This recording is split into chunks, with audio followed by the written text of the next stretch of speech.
Composition is perhaps one of the most important aspects of art creation. Yet it's also one of those things that's often overlooked. Even if we get our proportions correct, we have a full range of value, and we've used the medium as a master, if our compositions are weak, then our artwork probably is as well. Thankfully, composition is one of those things that we can get right with a little bit of knowledge and planning.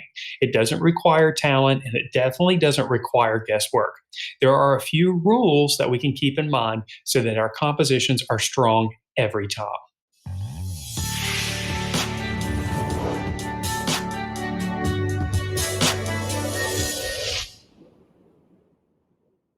Hello, everyone. Matt here with thevirtualinstructor.com. And in this lesson, we're going to discuss composition. Clearly, there's much more to art making other than just mark making, right? We need to consider composition as well, or the structure of the artwork that we create. Before we dive into composition a little bit further in terms of art, let's consider an analogy. If you're a musician, then you know that every song has a structure.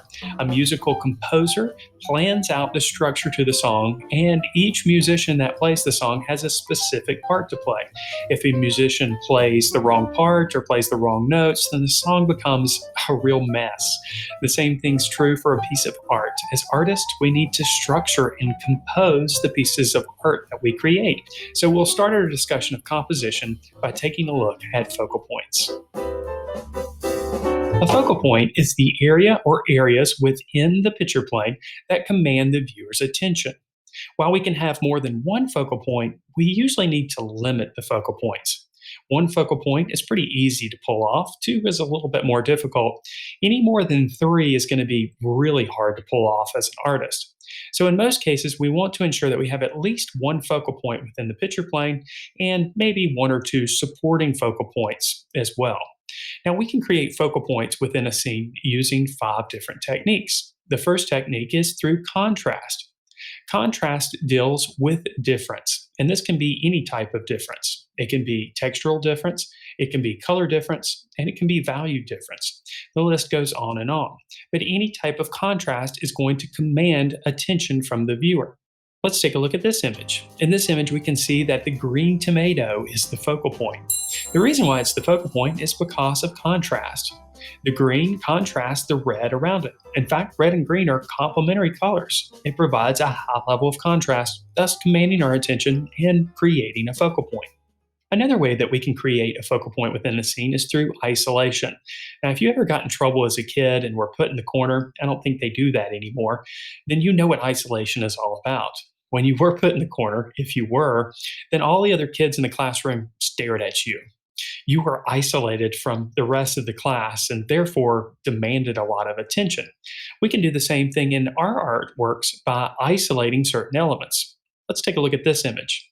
Here we can see that the coin that's by itself, closer to the viewer, is the focal point. Our eyes are naturally drawn to this coin because it's isolated from the rest of the coins behind it. This is an excellent way of creating a focal point in your compositions. Another way that we can create focal points in our compositions is through the placement on the paper. Naturally, we're drawn towards the center of specific shapes. If we take a look at this example by Van Gogh, we can see that he's placed the subject directly in the center of the picture plane, more specifically, the eyes of the subject directly in the picture plane. Naturally, this becomes the focal point within the scene. Now, while we can create a strong focal point by placing the subject directly in the center of the picture plane, it's not always best to do so. When we do so, we typically end up with a static composition. We can make the composition a little bit more dynamic by just placing the subject slightly off center, or better yet, along one of the thirds of the picture plane, but more on that in just a moment. Another way that we can create a focal point is through convergence. Now, convergence deals with the use of actual lines and shapes or implied lines and shapes that help to direct a viewer's eye to a specific location. We can take a look at how convergence works in this image. In this image, you're likely drawn to the small figure close to the center of the picture plane.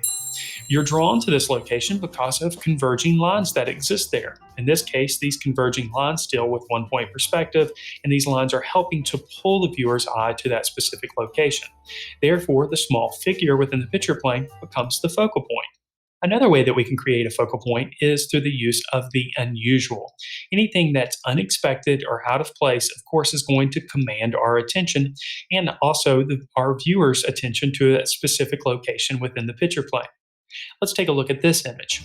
Here we can see that the person who has the bug head clearly is unusual. And because of this, we're naturally drawn to that location. Therefore, even though we have several different people standing in line, the person with the bug head is commanding the attention and thus becomes the focal point. Now, although creating a strong focal point is incredibly important in creating a strong composition, it's not the only factor we should consider. Next, let's take a look at the principles of design and see how they influence our compositions. The principles of design deal with how the elements of art are arranged in a work of art. The elements of art, of course, are the basic building blocks for art creation. Generally, there are 8 accepted principles of design. They are balance, proportion, movement,